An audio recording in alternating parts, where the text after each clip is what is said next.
Chers frères, mes chères sœurs, aujourd'hui avec l'aide d'Allah Tabarak wa Ta'ala, notre thème est la fraternité. La fraternité. Malheureusement, ce mot est devenu un mot qui est vide de sens dans la vie de beaucoup de nos frères et beaucoup de nos sœurs. On veut une époque de division où malheureusement il y a énormément de rancune, de haine, de calomnie, de médisance, de provocation, d'absence de conseil, d'absence de miséricorde et d'amour en Allah Tabarak wa Ta'ala. Les cœurs de certains ont durci envers leurs frères et sœurs. Et il est grand temps de changer tout cela et se conformer réellement comme il le faut au Coran et à la Sunna du prophète alayhi salatu wassalam. Tout d'abord, je tiens à vous rappeler une chose qui est l'importance de se rencontrer. Le musulman a besoin de voir ses frères en Allah. De même que nos sœurs ont besoin de se voir entre elles, car le fait de se rencontrer pour Allah renforce la foi. Quand on rencontre nos frères en Allah, tabarak wa ta'ala, on se sent bien. On se rappelle mutuellement notre Seigneur Azza wa Jal. Dans nos rencontres, on se conseille, on se fait beaucoup de rappels. Et avec ces rappels et avec ces rencontres avec nos frères, avec nos sœurs, nos soucis diminuent. Et on retrouve de l'énergie. Pourquoi? Parce que justement, j'ai entendu une belle parole, un verset qui m'a donné plus de force, un hadith du prophète alayhi salatu wasalam, une parole sage. Allah tabarak wa ta'ala nous dit dans le Coran: wal mu'minuna wal mu'minat ba'duhum awliya'u ba'd ya'muruna bil ma'ruf wa yanhauna 'anil munkar wa yuqimuna as-salata wa yu'tuna az-zakah wa yuti'una Allah wa rasulahu ulaika sayarhamuhumullah inna Allah 'azizun hakim. Les croyants et les croyantes sont les alliés les uns des autres. Vous entendez? Les croyants et les croyantes sont alliés les uns des autres. Ils commandent le convenable. Ça, c'est les croyants. Ils appellent au bien, au convenable. Interdisent le blâmable, accomplissent la salat, acquittent la zakat et obéissent à Allah et à son messager. Voilà ceux auxquels Allah fera miséricorde. Et on a tous besoin de la rahma d'Allah Azza wa Jal. Voilà ceux auxquels Allah fera miséricorde, car Allah est puissant et sage. Le fait de se rencontrer est très important. Cela permet de souder les liens entre nous. Plus on se voit, plus on s'aime. Il est important de se rappeler les bienfaits d'Allah qui sont indénombrables. Sachez qu'Allah tabarak wa ta'ala, il nous a comblés de bienfaits apparents et cachés. Suivez bien, s'il vous plaît. Sachez qu'Allah ta'ala nous a comblés de bienfaits apparents et cachés. Allah ta'ala dit: Alam taraw anna Allah sakhkhara lakum ma fi as-samawati wa ma fi al-ard wa asbagha alaykum ni'amahu zahiratan wa batina. Ne voyez-vous pas qu'Allah vous a assujetti ce qui est dans les cieux et sur la terre, et il vous a comblé de ses bienfaits apparents et cachés. Et parmi les grands bienfaits d'Allah tabarak wa ta'ala, il y a la fraternité en Allah. Al-ukhuwa fillah. L'islam, c'est une religion qui est magnifique. Et l'islam, c'est pas la religion des Arabes. C'est une religion universelle. C'est une religion qui a réuni les gens de toutes contrées. Allah tabarak wa ta'ala a rappelé au prophète alayhi salatu wassalam le bienfait de la fraternité. Dans le Coran, Allah ta'ala il dit: Huwa alladhi ayyadaka bi nasrihi wa bil mu'minin wa allafa bayna qulubihim. C'est lui qui t'a soutenu par son secours ainsi que par l'assistance des croyants. Il a uni leur cœur par la foi. C'est Allah tabarak wa ta'ala qui a uni nos cœurs par quoi? Par la foi. Et dans le verset qui suit de la même sourate, sourate Al-Anfal, Law anfaqta ma fil ardi jami'a ma allafta bayna qulubihim walakinna Allah allafa baynahum innahu azizun hakim. Si tu avais dépensé tout ce qui est sur terre, tu n'aurais pas pu unir leur cœur. Mais c'est Allah qui les a unis, car il est puissant et sage. C'est Allah tabarak wa ta'ala qui a uni nos cœurs par ce dîn. C'est un immense bienfait de la part d'Allah tabarak wa ta'ala. Lorsque la fraternité règne entre nous, les cœurs se réunissent, s'unissent, les disputes disparaissent et la communauté retrouve sa force. L'islam nous a enseigné comment vivre ensemble, entre musulmans et également avec les non-musulmans. L'islam a fait que l'arabe se rapproche du perse, que le byzantin se rapproche du turc, que l'abyssin se rapproche de l'Indien, que les Muhajirin se rapprochent des Ansar. Abu Bakr radiallahu anhu, il était Qurashi. Saad ibn al-Rabi', il était Ansari, c'est-à-dire il faisait partie des musulmans de Médine. Suhaib, on l'appelle Suhaib al-Rumi, n'est-ce pas? Il était byzantin. Bilal al-Habashi, Bilal l'Éthiopien, n'est-ce pas? Salman al-Farisi, le Perse. Ce qui a uni les compagnons, c'est la ilaha illallah. L'islam a fait que le blanc et le noir ont eu de la valeur. Le pauvre et le riche ont eu de la valeur. L'islam a fait que Bilal radiallahu anhu, qui était rabaissé aux yeux de certains, a été élevé en rang. A été élevé en rang. Par quoi? Par le din. Le nationalisme a été aboli avec la venue de l'islam. Depuis l'islam, il n'y a pas de différence entre un arabe et un non-arabe, entre un riche et un pauvre, si ce n'est par la piété. Allah Ta'ala, il dit Ya ayyuhan-nas, inna khalaqnakum min dhakarin wa untha wa ja'alnakum shu'uban wa qaba'ila lita'arafu inna akramakum 'inda Allahi atqakum inna Allaha 'alimun khabir. Ô homme, nous vous avons créé d'un mâle et d'une femelle et nous avons fait de vous des nations et des tribus. Ça c'est dans la sourate 49 verset 13. Et nous avons fait de vous des nations et des tribus pour que vous vous entreconnaissiez. Allah subhanahu wa ta'ala, il ne nous a pas créés pour qu'on soit divisés, pour qu'on soit ennemis les uns des autres, pour qu'on se fasse la guerre. La base de la relation des humains est la paix, et l'entente, et le rapprochement des cœurs, et le fait qu'on s'entreconnaisse. Allah il nous dit, le plus noble d'entre vous auprès d'Allah est le plus pieux. Le meilleur d'entre nous, c'est pas le riche, c'est pas le pauvre, c'est pas le blanc, c'est pas le noir, c'est pas l'américain, c'est pas l'africain, c'est pas l'asiatique. Non, le meilleur d'entre nous, c'est celui qui a la meilleure relation avec Allah. Wallahi al-azim, la religion elle est magnifique et sublime. Regardez dans la mosquée là, Tabarak ar-Rahman, je vois plein d'origines devant moi, n'est-ce pas? Tu es de quelle origine, Akhi? Sénégalais. Et toi? Algérien. Et toi? Pakistanais. Et toi? Algérien. Et toi? Marocain. Et lui là? Togo. Et toi? Île Maurice. Allahu Akbar. Subhanallah. C'est pas magnifique franchement? Et ils sont tous, subhanallah, en rang dans la mosquée pour le même objectif. Adorer Allah et le satisfaire. C'est magnifique. Et moi je vous le dis du plus profond de mon cœur, Wallahi, je vous aime tous pour Allah. On doit tous s'aimer pour Allah tabaraka wa ta'ala, sans que cela soit lié par quoi? Par un intérêt. Ou je t'aime parce que tu es de la même origine que moi. Non. Moi si je t'aime c'est parce que cet amour-là il est pour Allah. Moi si je t'aime, c'est parce que cet amour il est pour Allah Azza wa Jal. C'est de cette manière que Bilal, radiallahu anhu, Salman, Suhaib se sont retrouvés sous le même toit. L'islam. Subhanallah. Et la chose qui les a valorisés, c'est l'islam. Pas leur origine. Allah barik fikum, retenez bien ça. Parce que parfois on entend quoi? Ouais, moi je suis de telle origine. Nous on est les meilleurs. Ça, faut bannir ce discours. Il faut bannir ce discours. Le meilleur d'entre nous, Allah il a dit, c'est qui? C'est le plus pieux. Inna akramakum indallah atqakum. Et dans le hadith authentique, le prophète sallam a dit, écoutez bien s'il vous plaît, hein, ô Bani Hashim, le prophète sallam il a dit, ô Bani Hashim, que les gens ne viennent pas à moi avec leurs œuvres et vous avec vos origines. Nous on est les meilleurs par notre origine. Donc, voilà, on sera sauvé. Ne pense pas que ce qui va te sauver le jour du jugement, c'est ton origine, mais plutôt tes œuvres. Et selon Abu Hurayra, le hadith, il est rapporté par Muslim. Le prophète sallam a dit, celui qui ne s'élève pas par son propre labeur, c'est-à-dire quoi? Par le fait de travailler pour avoir des récompenses, ce ne sont pas ses origines qui vont l'élever. Vous avez entendu ou pas? C'est pas tes origines qui vont t'élever le jour du jugement. C'est un égarement que de penser ça. Que de penser parce que je suis de telle origine, je suis meilleur que les autres. Je suis au-dessus d'eux. Mais ça, tu l'as lu où dans notre religion? Où? Dans quel verset? Dans quel hadith du prophète sallam?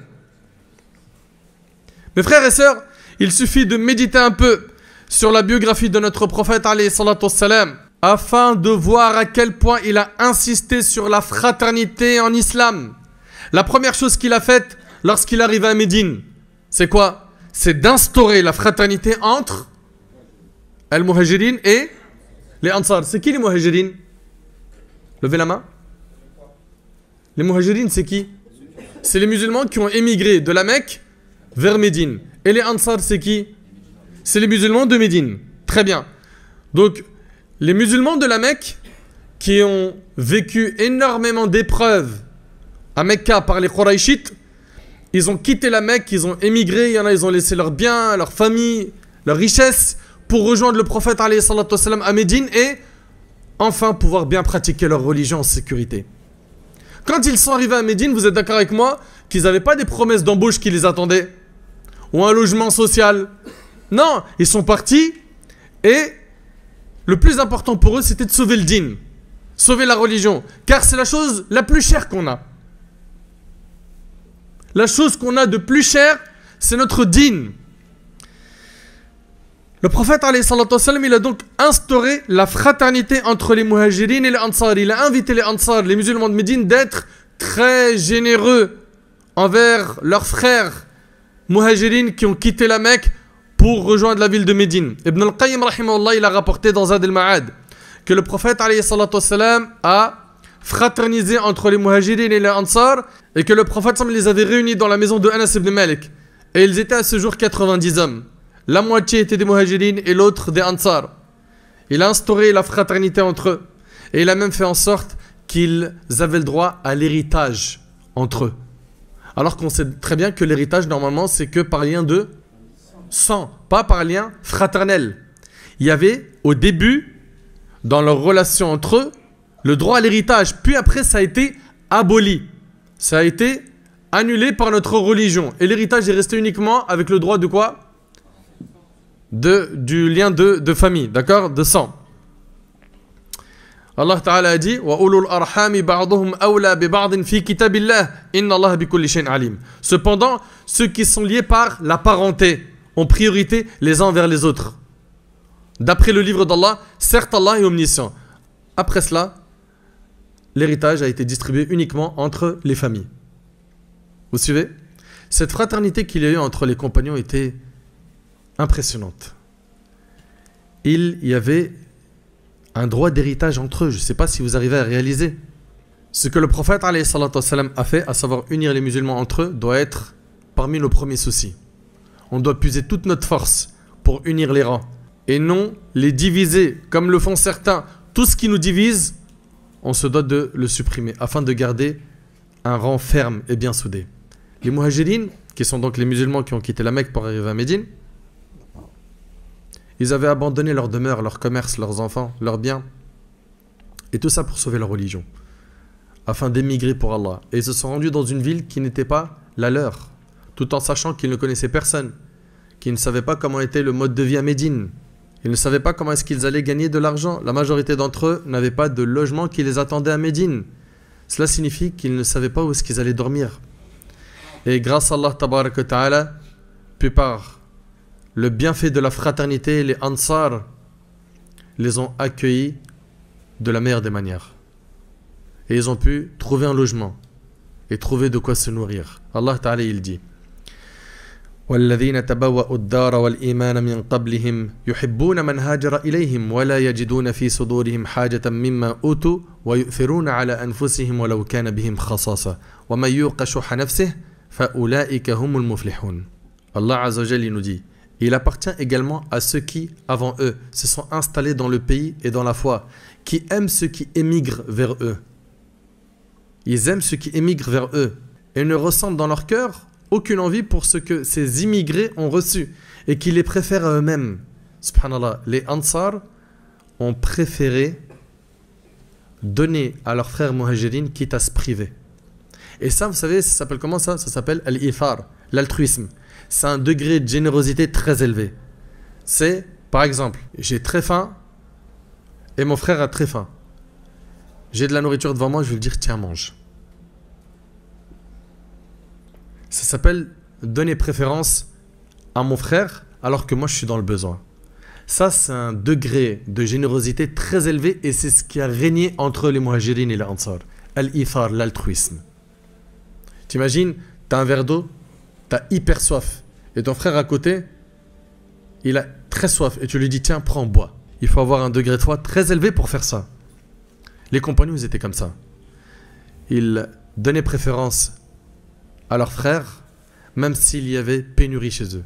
Allah, il dit, quiconque se prémunit contre sa propre avarice, ceux-là sont ceux qui réussissent. Bukhari, rahimahullah, il rapporte d'après Anas, radiallahu anhu, qu'après l'arrivée à Médine, le prophète instaura la fraternité entre Abdurrahman ibn Auf et Saad ibn Rabi'a. Saad ibn Rabi'a, c'est un Médinois, d'accord, un musulman de Médine, un Ansari.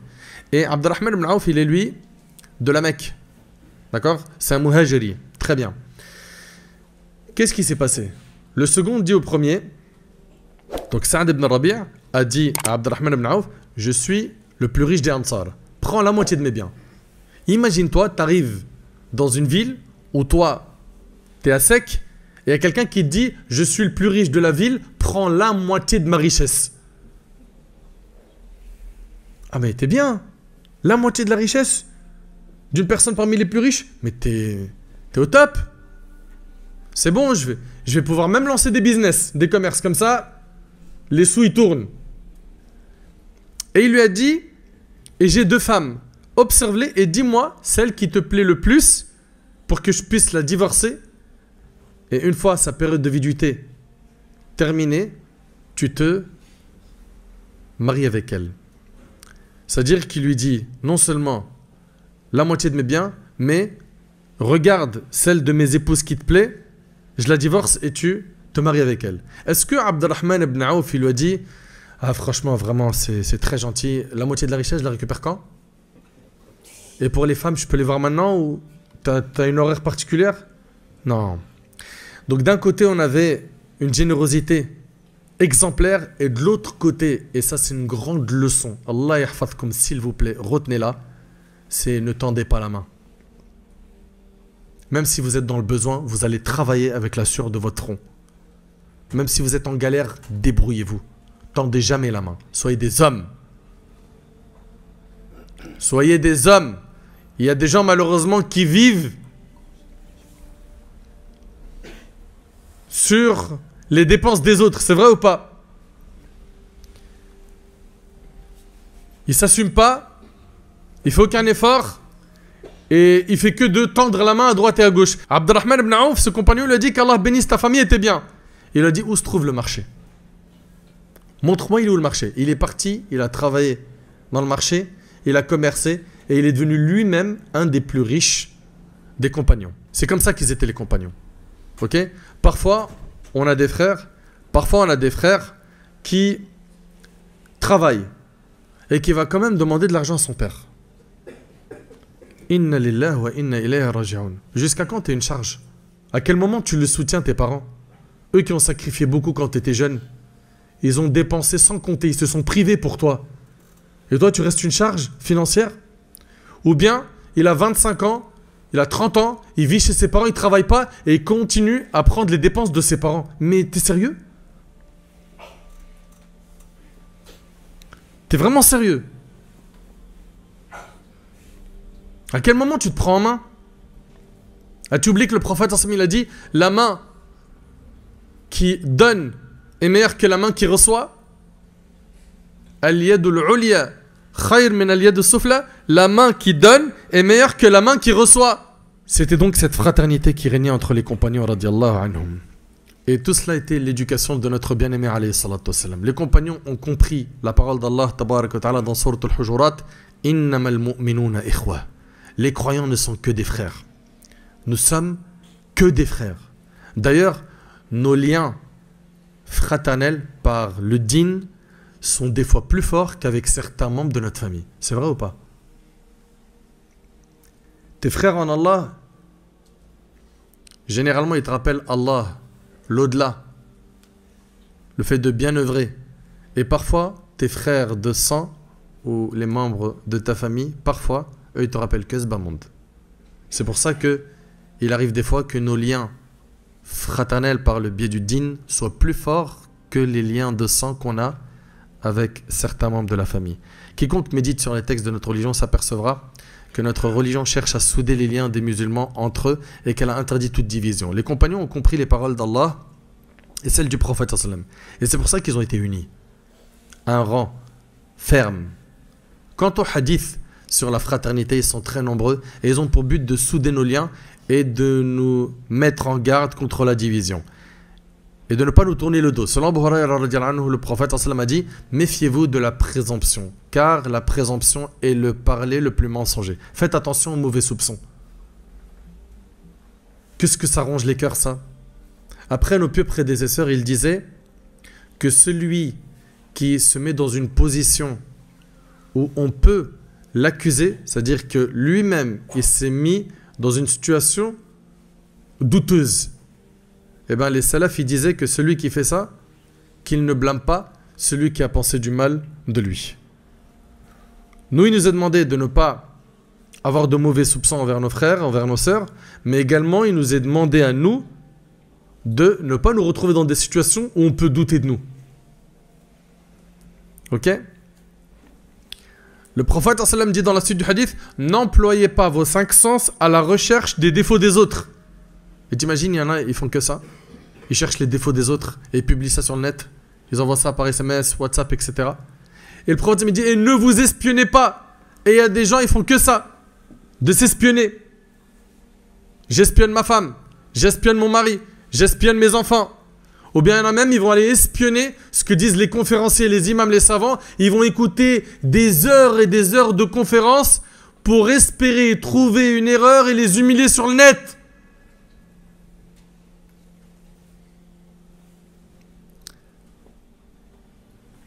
Ces personnes-là, malheureusement, sont devenues des outils de Satan. Ils ne s'en rendent même pas compte. Ils pensent qu'en faisant ça, il est en train de servir le dîn, meskin et meskina. Et le prophète sallam il dit par la suite, bannissez entre vous toute concurrence déloyale, toute envie. Al-hasad, c'est le fait de souhaiter la disparition du bien de mon frère. Il vient d'avoir une super belle voiture, une Mercedes, une BM ou une Lamborghini ou autre. Et je lui souhaite du mal. Je rêve de voir cette voiture accidentée, moche, ou qu'on lui vole.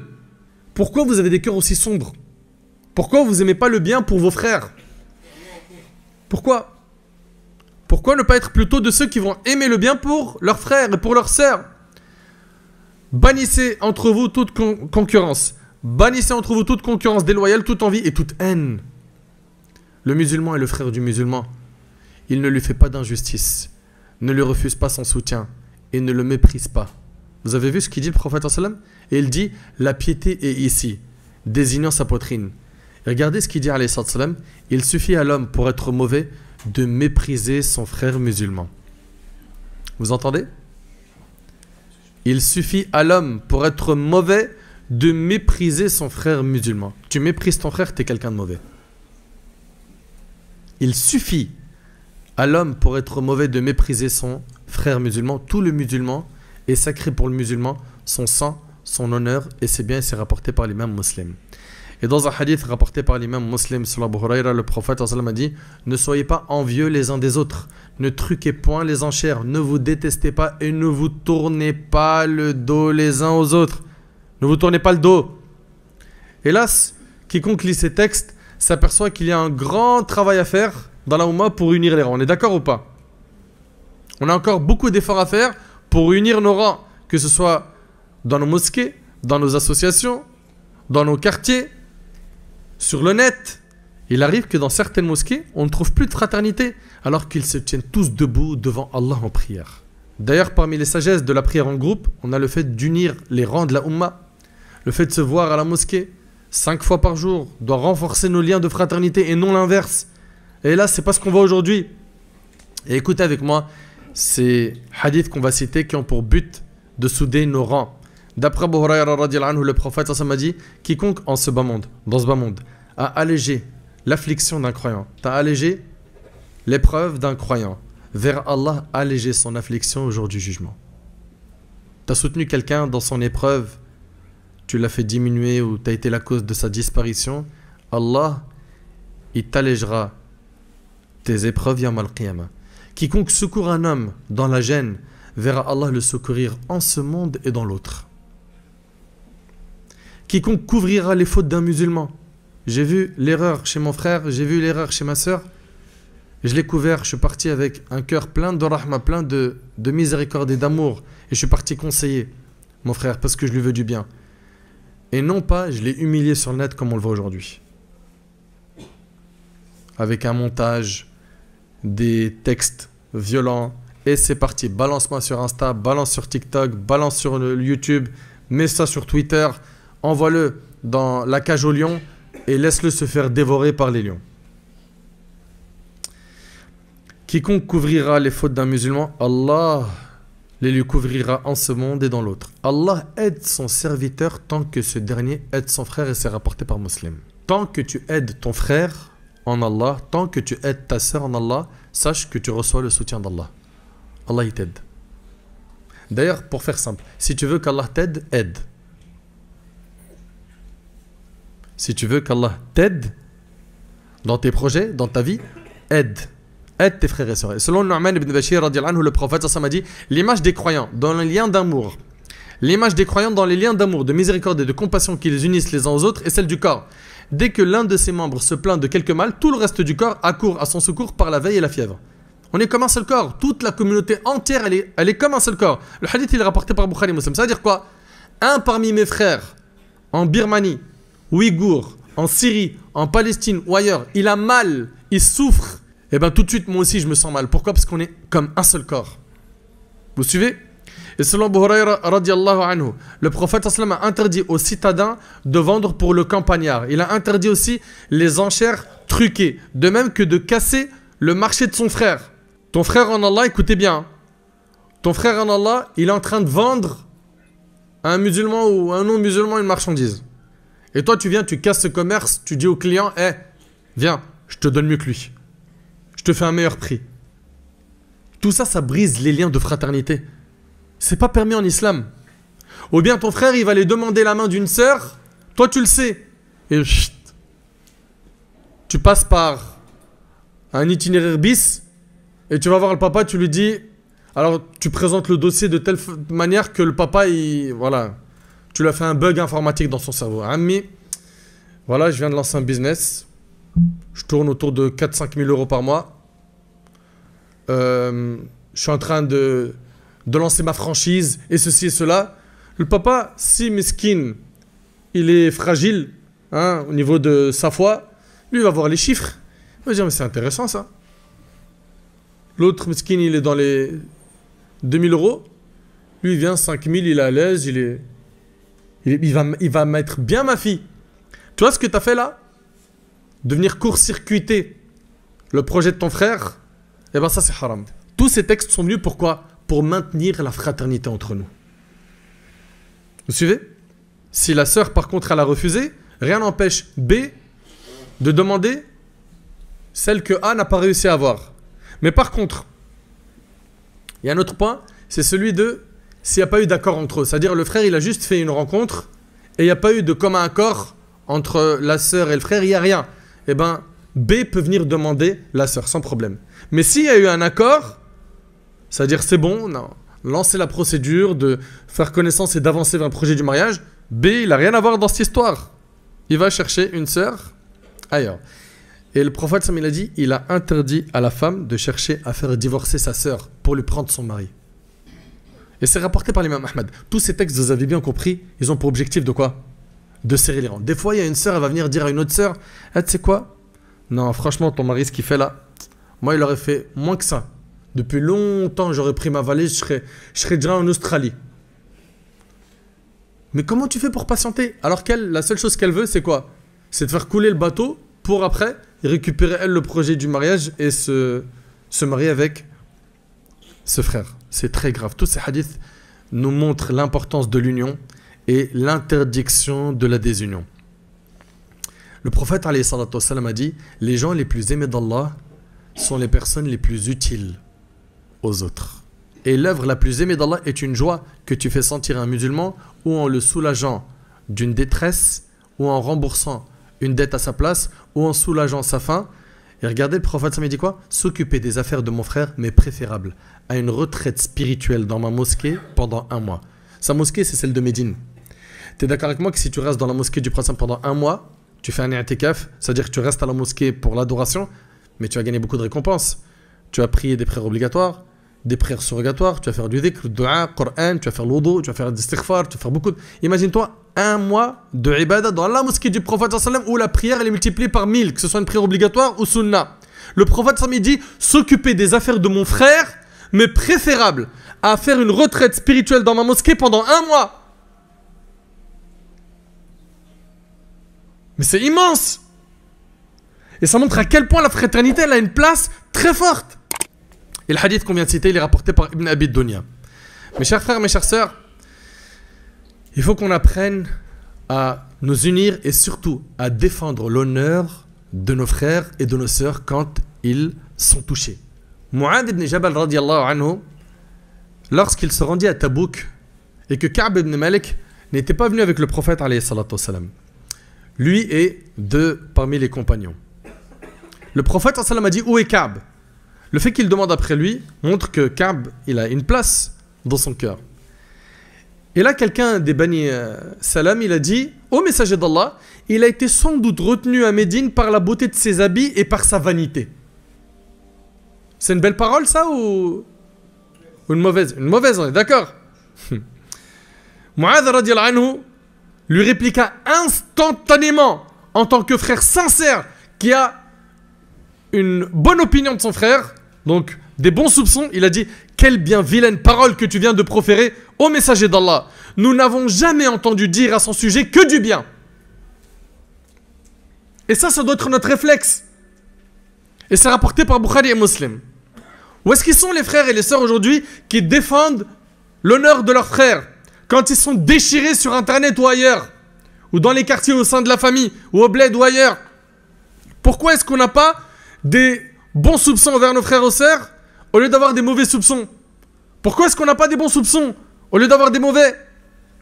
Où sont les droits de la fraternité? Asma bint Yazid radiallahu anha, elle rapporte que le prophète a dit quiconque défend l'honneur de son frère en religion en son absence, Allah le préservera du feu de l'enfer. Qais ibn Abi Hizam rapporte, et le hadith il est rapporté par le Hakim, soyez attentifs s'il vous plaît. Qais ibn Abi Hizam rapporte qu'il était à Médine dans un endroit appelé Ahjar al-Zayt.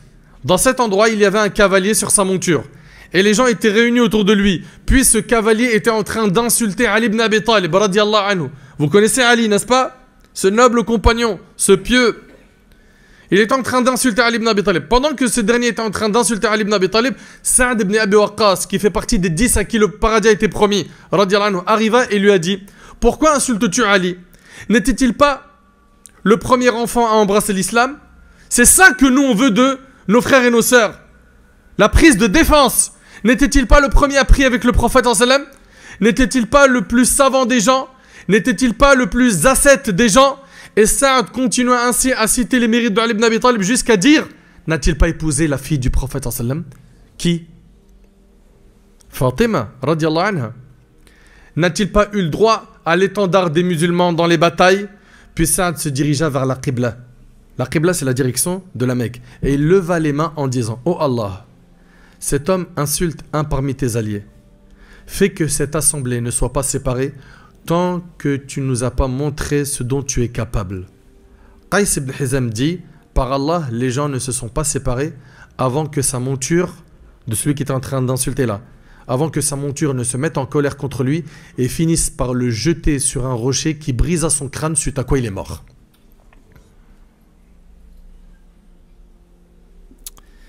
C'est ainsi qu'ils défendaient leurs frères.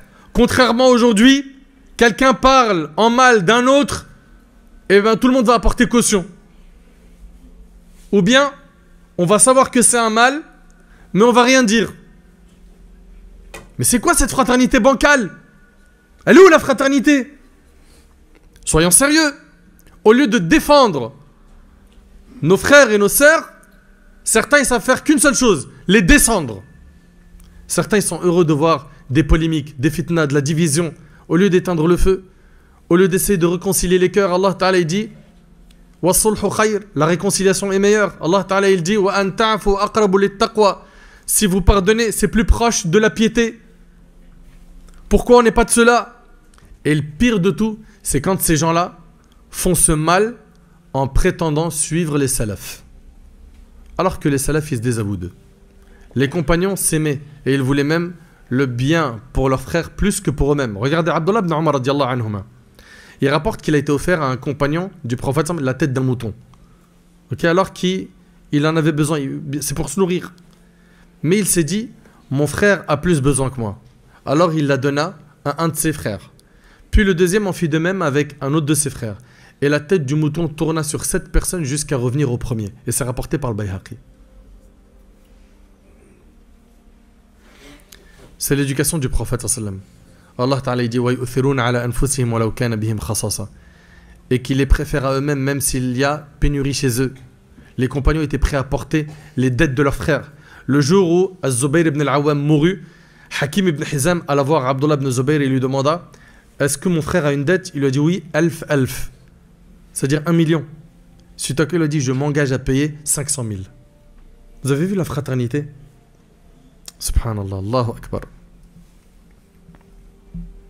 De même, lorsque l'un d'entre eux mourait, ils allaient visiter les enfants et la famille de la personne décédée et il était possible que ça dure des années, des dizaines d'années, où ils tapent à la porte. Vous allez bien? Ça va? Il vous manque rien? Pendant cette durée, ils les aidaient. Ils demandaient après eux. Et il arrivait même qu'une personne dise par Allah, cet homme nous a honoré plus que notre père. Et en vérité, la seule chose qui manque de notre père, c'est le fait de le voir. C'est de cette manière qu'étaient nos pieux prédécesseurs. Ok, parce qu'il y en a, ils vont nous dire, ouais, nous on suit les pieux prédécesseurs et puis vous les entendez. Et déchirer l'honneur des savants, des gens de science, avec des mises en garde infondées qui sont bourrées de calomnies de A à Z. Par Allah, il y a tellement de calomnies dans leur mise en garde que tu dis, mais subhanallah, mais ces gens-là, mais ils craignent pas Allah? Ils n'ont pas peur d'Allah? Ils ne savent pas que le jour du jugement, c'est un jour où on rend des comptes sur ce qu'on a dit, sur ce qu'on a prononcé, sur ce qu'on a diffusé?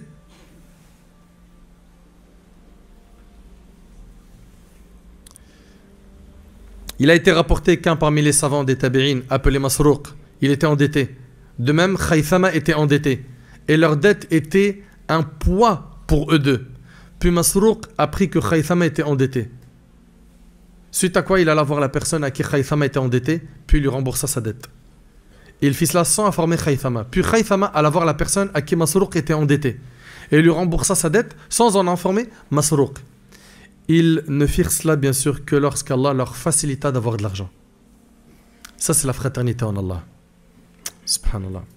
Il a été rapporté qu'on frappa à la porte d'un homme pieux. Il ouvra la porte de chez lui, puis trouva un homme qui lui a dit « J'ai besoin de 400 dirhams ». Il lui a dit « Attends-moi ». Il entra chez lui, il amena la somme et il lui donna. Puis une fois la porte fermée, il pleura. Sa femme lui a dit « Pourquoi est-ce que tu pleures? Fallait tout simplement lui dire que tu n'étais pas en mesure de lui donner l'argent ». Il a dit « Non. Je pleure car je n'ai pas pris de ses nouvelles au point où il est venu frapper à ma porte pour me demander de l'argent. » Allahu Akbar. Il se peut que dans la même mosquée ici, vous rencontrez des frères, vous rencontrez des sœurs entre vous depuis des années. Vous passez même pas le salam. Vous connaissez même pas. Il se peut que dans le même rang, il y ait des gens, ils ont des dettes, des problèmes, ils sont tellement immenses. Ils ont juste besoin d'une belle parole, d'un réconfort, d'un soutien. Personne ne les calcule. Jusqu'à quand on a une fraternité qui n'est pas complète? Jusqu'à quand? Ibrahim ibn Adham, rahimahullah, c'était un parmi les nobles tabi'in. Un jour, il part en voyage avec 2 frères en Allah à lui. La nuit, elle tombe. Ils se rendirent à une mosquée afin d'y passer la nuit. Ce soir-là, il faisait froid, sans compter que la mosquée n'avait pas de porte. Les 2 hommes dormirent et il faisait froid. Ils ont dormi dans la mosquée. Ibrahim ibn Adham, il est resté réveillé. Et vous savez qu'est-ce qu'il a fait? Toute la nuit, il s'est mis à la place de la porte pour essayer de diminuer le froid sur ses frères. Je vous demande pour Allah, quand vous entendez ça, ça ne fait pas couler les larmes de votre cœur? On ne se dit pas que notre fraternité, elle est éclatée? Tu vois ton frère, il est malade, il est éprouvé, tu le sais, il t'envoie des messages, même pas une doua, rien. Il y a juste sur WhatsApp un signe bleu comme quoi tu as vu son message et c'est tout, du non-calcul. Faut qu'on se reprenne en main. Si on veut une Ummah forte, il faut souder les rangs de la Ummah. avec une vraie union, une vraie fraternité. Lorsque les deux hommes se réveillèrent, ils lui demandèrent « Tu n'as pas dormi ?» Il leur a dit non, car la mosquée n'avait pas de porte et j'avais peur pour vous du froid. Allahu Akbar. Allahu Akbar. Une fois, un homme alla visiter un de ses frères et ce jour-là, il pleuvait fort. Il y avait beaucoup de boue. Lorsqu'il arriva chez son frère, il le fit rentrer et se mit à lui laver les pieds. Puis il lui a dit « Par Allah, ces pieds méritent d'être lavés sachant qu'elles sont venues me rendre visite en ce jour. » Où est passée cette fraternité? Elle est où? S'il vous plaît, il faut qu'on soit sincère avec nous. Où sont les frères qui s'aiment pour Allah? Où est-ce qu'elles sont les sœurs qui s'aiment pour Allah? Qui se visitent pour Allah? Qui se rencontrent pour Allah, pour augmenter leur foi? Aujourd'hui, ce qu'on voit, c'est qu'il suffit que tu diverges sur un point sur lequel il y a une divergence fondée, un khilaf mu'tabar entre les savants, avec ton frère pour que tu vois qu'il te tourne le dos. Moi, je suis l'opinion de l'imam Ahmad, lui de l'imam Malik, ils ne se parlent plus. C'est quoi ça? Moi, j'ai adopté l'opinion d'Abu Hanifa, lui, il a adopté l'opinion de Shafi'i, sur un khilaf fiqhi mu'tabar. Quelque chose où la divergence, elle est fondée. Ils se tournent le dos. Pourquoi? Parce qu'ils n'ont pas tous les mêmes opinions. Mais c'est du jahl. Si vous étudiez le fiqh, vous allez avoir une maturité. Vous allez mieux voir les choses. Et après, il te dit, nous, on suit les pieux prédécesseurs. Dans quoi? La fraternité, mes frères et sœurs, c'est d'avoir un cœur pur et non souillé par la jalousie, la haine, le mal. Et à notre époque, nous avons besoin de purifier nos cœurs, resserrer nos rangs et éliminer toute haine et rancune de nos cœurs contre nos frères et nos sœurs. Si la foi pénètre le cœur, sachez que notre comportement va changer. Une vraie foi. Le croyant ici, je parle du vrai croyant, c'est qu'Allah Tabarak wa Ta'ala a donné à certains et il a privé d'autres. Et il sait qu'Allah Tabarak wa Ta'ala a tout fait par justice, donc il n'est pas jaloux, il n'est pas envieux. Il souhaite le bien pour les autres. Il sait qu'Allah Ta'ala a dit Inna rabbaka yabsutu rizqa liman yasha wa yaqdir innahu kana bi'ibadihi khabiran basira. En vérité, ton Seigneur étend ses dons largement à qui il veut ou les accorde avec parcimonie. Il est sur ses serviteurs parfaitement connaisseurs et clairvoyants. Allah Ta'ala il dit Am yahsuduna an-nasa ala ma atahum Allahu min fadlih. Envie-t-il aux gens ce qu'Allah leur a donné de par sa grâce? Comment tu peux envier ton frère pour le dunya? Tu es en train de t'opposer au destin d'Allah. C'est grave. Cette personne envieuse en réalité, elle n'accepte pas le destin d'Allah. Sachez mes frères et sœurs que c'est Allah Tabarak wa Ta'ala qui donne aux gens. Et il est sage, subhanahu wa ta'ala. Il sait à qui donner. Quand donner. Combien donner. Il sait qui pourra supporter la pauvreté et qui pourra supporter la richesse. Allah Ta'ala est sage dans tout ce qu'il fait, subhanahu wa ta'ala. Et n'oubliez pas une chose, c'est que le prophète il a dit, méfiez-vous de l'envie. Je vous ai dit, l'envie, c'est de souhaiter la disparition du bien de mon frère ou de ma sœur. Méfiez-vous de l'envie, dit alayhi salatu wassalam, car l'envie brûle les bonnes actions, tout comme le feu brûle le bois. T'es sérieux, toi, quand tu brûles tes bonnes actions comme ça par al-hasad? Tu réalises que pendant que tu es en train d'envier ton frère ou ta sœur, tu es en train de brûler tes hasanat? Abu Sulayman ad-Darani, il a dit, soyez attentifs et regardez. Vous suivez les pieux prédécesseurs? Écoute. Il a dit, si ce bas monde était réuni en une bouchée de pain, ce bas monde entier, il était réuni en une bouchée de pain, je la mettrai dans la bouche de mon frère et une fois dans sa bouche, je ressentirai son goût dans la mienne. Voilà. Ça, c'est les pieux prédécesseurs. Et qu'Allah fasse miséricorde à Ibn Sirin, rahimallah, qui a dit, par Allah, je n'ai jamais été envieux de quelqu'un pour ce bas monde. Il disait, comment être envieux de lui? S'il fait partie des gens du paradis, ce bas monde ne vaut rien comparé à l'autre. C'est vrai ou pas? Et s'il fait partie des gens de l'enfer, comment puis-je être envieux de quelqu'un qui fait partie des gens de l'enfer? Leur cœur était sain, bien entretenu comparé à beaucoup de gens parmi nous. Parmi les catastrophes qui ont touché notre communauté, on a ce nationalisme destructeur. Alors, aimer ton pays, pas de problème. Mais que ça en arrive à ce qu'il y ait des divisions au sein de notre communauté, là, il y a un problème. Il y a un problème. On a déjà vu pour des matchs, des gens se détester, s'insulter. Il est en train de regarder un match, c'est du divertissement. Il prend des péchés. et il augmente sa haine envers certaines nationalités. Mais craignez Allah. Si regarder des matchs, ça te rapproche du feu de l'enfer, ferme le match. Apprends à te contrôler, puis plus tard tu regarderas des matchs. Soyez sérieux. Tu veux vendre ton paradis pour du divertissement? Faisons donc très attention. Et regarde ce qu'a dit le prophète sallam selon Jabir radiallahu anhu. Le prophète sallam a dit aux gens, sachez que votre Seigneur est unique et que votre Père est unique. Notre Père à tous c'est qui? Adam. Sachez qu'il n'y a aucune différence entre un arabe et un non-arabe. Il n'y a pas de différence non plus. Il n'y a pas de différence non plus entre un blanc et un noir, si ce n'est par la piété. Le plus noble d'entre vous auprès d'Allah est le plus pieux. Et c'est rapporté par le Bayhaqi. La communauté, elle va retrouver sa force quand elle va s'unir. Allah Ta'ala il dit وَلَا تَنَازَعُوا فَتَفْشَلُوا وَتَذْهَبَ رِيحُكُمْ وَاصْبِرُوا إِنَّ اللَّهَ مَعَ الصَّابِرِينَ. Et ne vous disputez pas, sinon vous fléchirez, vous allez faiblir et perdrez votre force et soyez endurants, car Allah est avec les endurants. Le prophète alayhi salatu wassalam, il dit, un musulman a 6 devoirs à accomplir à l'égard de son frère. Écoutez bien, s'il le rencontre, qu'il le salue. Quand tu vois ton frère, tu lui dis salam alaikum. S'il l'invite, il accepte l'invitation.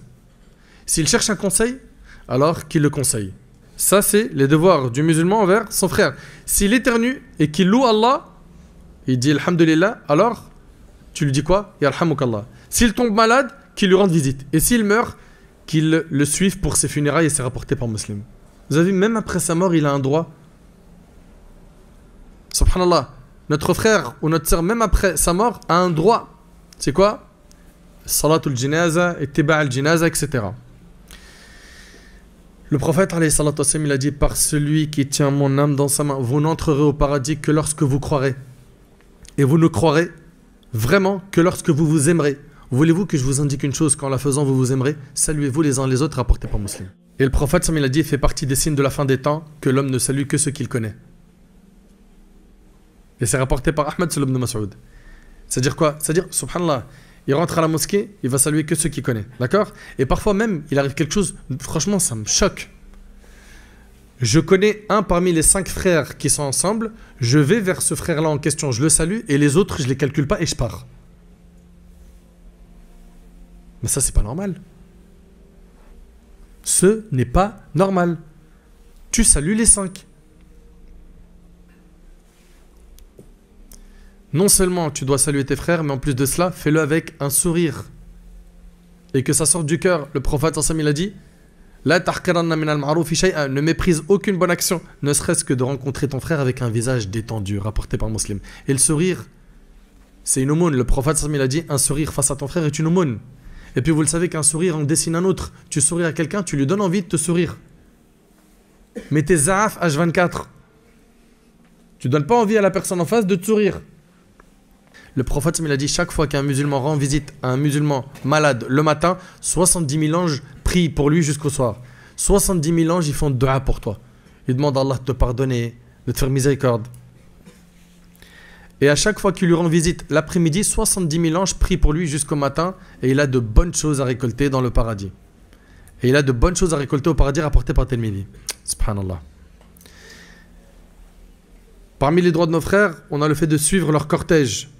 Une fois qu'ils sont morts, Uthman ibn Affan a dit, le prophète sallam, quand on avait fini d'enterrer le mort, se tenait debout devant sa tombe et disait, priez pour l'absolution de votre frère et demandez à Allah d'affermir sa langue dans ses réponses aux anges et demandez à Allah d'affermir sa langue dans ses réponses aux anges de la mort car il est en train d'être questionné rapporté par Abu Daoud. Et le prophète sallam a dit, lorsque l'un d'entre vous enveloppe le linceul à son frère, qu'il le fasse de la meilleure façon. La fraternité, elle nous accompagne tout le temps, partout. Vous voyez? Parmi les belles choses de notre religion, on a le fait que les familles du mort voient un soutien. C'est vrai ou pas? Un soutien. Et attention à une erreur que font beaucoup de gens. Il y a une erreur qu'il faut corriger. C'est que supposons que dans ma famille, quelqu'un meurt. C'est pas à moi et ma famille de faire un repas pour ceux qui viennent nous présenter des condoléances.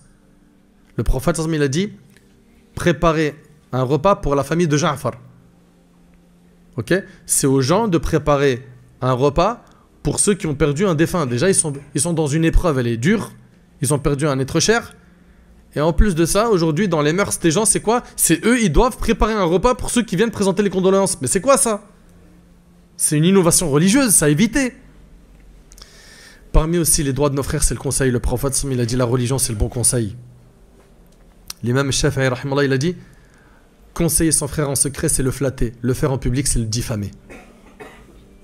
Aussi, parmi les droits de nos frères, il y a le fait de les assister. De les assister. Le prophète a dit assiste ton frère qu'il ait tort ou qu'il ait raison. Assiste ton frère qu'il ait tort ou qu'il ait raison. On lui a dit au messager d'Allah, quand il est victime d'une injustice, on l'assiste. Ok? Quelqu'un a dit au messager d'Allah, je l'aide quand il est victime d'une injustice. Mais comment veux-tu que je l'aide quand c'est lui-même l'injuste? Il a dit tu l'empêches de faire son injustice et c'est ainsi que tu viens sans secours et c'est rapporté par le Bukhari. Parmi les droits de nos frères, il y a le fait de garder leur secret. Combien de fois on vous a dit c'est un secret, hein. C'est une amana, c'est un dépôt. Je te le dis mais tu le dis à personne. Hein. C'est très bien, je suis une tombe, je suis un puits. Tout ce que tu mets dedans, ça bouge pas. On finit la discussion, il va voir ses potes, tu lui dis je vais te dire un truc, jure wallah, tu le dis à personne. Tu viens de dire à l'instant que tu gardes les dépôts. Et on les garde pas. Et ça c'est grave. C'est grave. Selon Jabir radiallahu anhu, le prophète a dit si un homme raconte à un autre une chose et se retourne pour voir à droite et à gauche, c'est un dépôt. Il est venu, il t'a dit je voulais dire quelque chose. Après il dit attends. En fait, là c'est un dépôt. Ça veut dire que t'as pas le droit de le dire à quelqu'un. Parmi les droits de nos frères en Allah, on a le fait de leur parler gentiment avec les meilleures paroles. Certains, ils utilisent que les paroles les plus dures envers leurs frères. Alors qu'ils savent très bien être des petits chats, très mignons, très sympas. Il n'y a qu'à les voir quand ils vont renouveler des papiers administratifs. Je suis désolé, ça pique. Je suis navré, excusez-moi. Il est super respectueux. Et on ne dit pas qu'il faut être autre chose que cela. Mais subhanallah, c'est quand même malheureux de voir que avec l'étranger, il se comporte à merveille. Et avec ses amis, ses potes, les proches, la famille, etc., il est hyper méchant avec eux. Non. Allah Ta'ala il dit وَقُلْ لِعِبَادِي يَقُولُ الَّتِي هِيَ أَحْسَنُ. Et dit à mes serviteurs d'exprimer les meilleures paroles. إِنَّ الشَّيْطَانَ يَنْزَغُ بَيْنَهُمْ. Car le diable sème la discorde parmi eux. Selon l'imam Muslim, Jabir radiallahu anhu, il rapporte, le prophète a dit le diable a désormais désespéré de voir les Orans l'adorer dans la péninsule arabique. Mais regardez, le diable, il espère quoi? Mais il garde quand même l'espoir de semer la discorde entre eux. Le diable, il a espoir de semer la discorde entre nous. Également, apprends à parler avec tes frères et ne sois pas mauvais, te moque pas d'eux. Allah Ta'ala dit la yaskhar qawmun min qawm asa yakunu khayran minhum. Allah Ta'ala dans le verset dit ô vous qui avez cru qu'un groupe ne se raille pas, ne se moque pas d'un autre groupe. Ceux-ci sont peut-être meilleurs qu'eux. Et que des femmes ne se raillent pas d'autres femmes. Ils sont là H24 pour faire rire, pour mettre de l'ambiance, à se moquer des autres et à dire des paroles blessantes. Parfois il y a des blessures très dures à soigner. Le prophète a dit le musulman est celui dont les musulmans sont à l'abri du mal de sa langue et ses mains. Le prophète il a dit ô vous qui avez cru avec vos langues alors que la foi n'a pas encore pénétré votre cœur, ne médisez pas des musulmans et ne cherchez pas les défauts de vos frères, car quiconque cherche les défauts de son frère en islam, Allah cherchera les siens, et celui dont Allah cherche ses défauts, il l'humiliera en mentionnant ses défauts, même ce qu'il a commis seul dans sa demeure. Et c'est rapporté par Abu Daoud. En deux mots, tu t'aventures à chercher les défauts des autres, attends-toi à ce que tu sois humilié. Et d'ailleurs, même ceux qui ont mangé la chair des savants, des prêcheurs, etc., par des mises en garde injustes, etc., mais combien d'entre eux ils ont été humiliés? Combien? Wallah, c'est impressionnant. Mais ils ne méditent pas. Un jour, Abdullah ibn Omar, il a regardé la Kaaba, il lui a dit qu'est-ce que tu es sacré auprès d'Allah, mais l'honneur du croyant est plus sacré que toi auprès d'Allah. C'est-à-dire quoi? Détruire la Kaaba, c'est moins grave que de toucher à l'honneur de ton frère ou l'honneur de ta sœur. T'imagines détruire la Kaaba? Subhanallah. Selon Mu'adh ibn Anas al-Juhani, le prophète a dit quiconque dit à un musulman une parole ayant pour but de le rabaisser, Allah le retiendra sur le pont de l'enfer jusqu'à ce qu'il revienne sur ce qu'il a dit, rapporté par Abu Daoud. L'honneur du croyant, on vous a dit, il est sacré. Nos biens, notre sang, notre honneur, ils sont sacrés. Le prophète il a dit votre sang, vos biens, votre honneur vous sont sacrés comme sont sacrés ce jour, en ce mois et cette ville. Cette ville, c'était la Mecque. Et c'est rapporté par Bukhari et Muslim. Les droits des musulmans sont nombreux et on doit les respecter. Maintenant, il y a des choses qui augmentent l'amour entre nous. Parmi ces choses, tahadu tahabbu. Offrez-vous des cadeaux, a dit le prophète sallallahu alayhi wa sallam, vous vous aimerez. Et quand on parle de cadeaux, on ne parle pas forcément de quelque chose qui coûte cher. Le geste en lui-même, il est marquant. Il est marquant. Il a pensé à moi. Et il m'a ramené un cadeau. Un porte-clés, un petit muscle, un petit geste. Ça touche énormément. De même, parmi les choses qui augmentent l'amour entre nous, il y a le fait de se visiter. Subhanallah, quand un de tes frères il vient, il te fait une belle visite, surprise ou programmée, qu'est-ce que ça fait du bien? Il vient, il dit bon, je vais pas rester longtemps, je voulais juste prendre tes nouvelles, te saluer. Mais non, tu es obligé de rester, attends. On va verser le thé, puis après on va ramener à manger. Ça fait plaisir de recevoir la visite de ceux qu'on aime. D'ailleurs, subhanallah, il y a un homme, et c'est rapporté par le Bukhari, écoutez bien, il y a un homme ayant voulu visiter son frère dans un autre village. Allah a préposé un ange qui s'est mis sur sa route. À l'arrivée de cet homme, au point où l'ange l'attendait, celui-ci, donc l'ange lui a dit, où vas-tu? L'homme lui a dit, je vais voir un de mes frères dans ce village. Donc, c'est un ange qui est venu sous forme humaine et qui a dit à cette personne, tu vas où? Il lui a dit, je vais visiter un de mes frères dans ce village. L'ange lui a dit, y a-t-il un bienfait de ta part que tu entretiens en sa faveur? Il y a un intérêt entre vous? Il y a quoi? C'est un commerce, un business? Il te doit quelque chose, tu lui dois quelque chose? L'homme lui a dit, non. Tout ce qu'il y a, c'est que je l'ai aimé pour Allah. L'ange lui a dit, je suis envoyé à toi par Allah pour t'annoncer qu'Allah t'aime comme tu as aimé cet homme pour lui. Est-ce qu'on peut scanner un peu les dernières semaines, les derniers mois de notre vie et nous rappeler quand est-ce qu'on a visité quelqu'un, un parmi nos frères ou une parmi nos sœurs, pour Allah, sans qu'il y ait un intérêt? La dernière fois qu'on a fait ça, ça remonte à quand? Parmi les choses qui augmentent l'amour entre nous, on a le fait de trouver des excuses pour nos frères. Leur trouver des excuses. Comme Ja'far ibn Muhammad, il avait dit, trouve pour ton frère 70 excuses.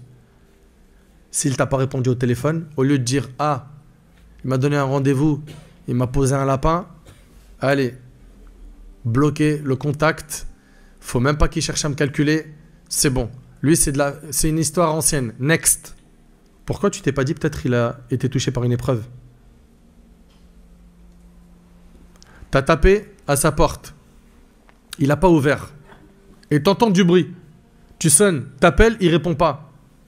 Et tu te dis, moi je viens juste cacher lui. Je l'entends, il y avait du bruit. Mais ça se trouve, il était dans un problème de couple, il était en train de divorcer, ou il y a quelqu'un qui est en train de mourir chez lui. Ou une grande épreuve. T'en sais rien. Trouve des excuses à ton frère. Malheureusement, c'est pas nos réflexes. Un parmi les pieux fut informé qu'un ami à lui avait commis un péché. Les gens lui dirent, abandonne-le. Il leur répondit, c'est à cet instant que je dois être le plus à ses côtés. Pourquoi? C'est là il a besoin de moi. C'est là il a besoin de moi. Sachez qu'en tant que frère, on doit s'entraider dans l'adoration. Ja'far ibn Sulaiman, rahimallah, a dit, lorsqu'il m'arrivait de perdre ma motivation, je regardais Muhammad ibn Wasi', c'est un tabi'i, qui en le voyant seulement me motivait au point où j'étais après cela lancé pour une semaine ou plus. Allahu Akbar. Subhanallah. On a des gens comme ça, il suffit de les voir afin de se rappeler d'Allah, afin de se recharger, afin d'être boosté. Parmi les choses qui renforcent les liens de fraternité, on a le fait de se dire aussi qu'on s'aime pour Allah. C'est important. Selon Al-Miqdad, radiyallahu anhu, le hadith il est rapporté par Abu Daoud, le prophète il a dit, quand quelqu'un aime son frère, qu'il lui fasse part de son amour pour lui. Va voir ton frère, dis-lui, je t'aime pour Allah. Non, mais ana nahshem, j'ai honte. Mais arrête de dire tahshem. Il se peut que tu l'aies déjà dit à des filles dans le haram. Et tu l'as dit en toutes les langues. Tu l'as même chanté des chansons, tu as écrit des poésies, alors que tu connais rien à la poésie. Et là, tu as eu de l'inspi. Dans le haram, tu as de l'inspi. Et pour dire à ton frère que t'aimes pour Allah, je t'aime pour Allah, là, tu dis, Zama, j'ai honte. Dis-lui, uhibbuka fillah, et que lui, il te dise, ahabbaka alladhi ahbabtani fihi. Parmi les choses qui renforcent également les liens de fraternité, on a le fait d'écouter des rappels sur la fraternité, comme ça a été le cas aujourd'hui. Vous êtes d'accord avec moi que ça fait un bien fou d'entendre ce type de rappel, c'est vrai ou pas? Craignons donc Allah tabaraka wa ta'ala, unissons-nous sur la vérité, éloignons-nous de tout ce qui pourrait provoquer la division, soyons doux entre nous, respectons-nous, respectons les personnes âgées, respectons les anciens, respectons les plus jeunes, respectons nos parents, faisant preuve d'un excellent comportement avec nos frères en Allah, mais aussi avec nos concitoyens qui ne sont pas musulmans. Le prophète sallallahu alayhi wa sallam, il a dit: j'ai été envoyé pour parachever les nobles caractères. J'implore Allah subhanahu wa ta'ala de souder nos rangs, de nous unir. J'implore Allah subhanahu wa ta'ala de faire régner entre nous l'union, l'amour, de faire entrer entre nous l'entente. J'implore Allah tabaraka wa ta'ala de bénir nos mosquées, nos associations. J'implore Allah subhanahu wa ta'ala de nous permettre de mettre en pratique ce qui a été dit aujourd'hui.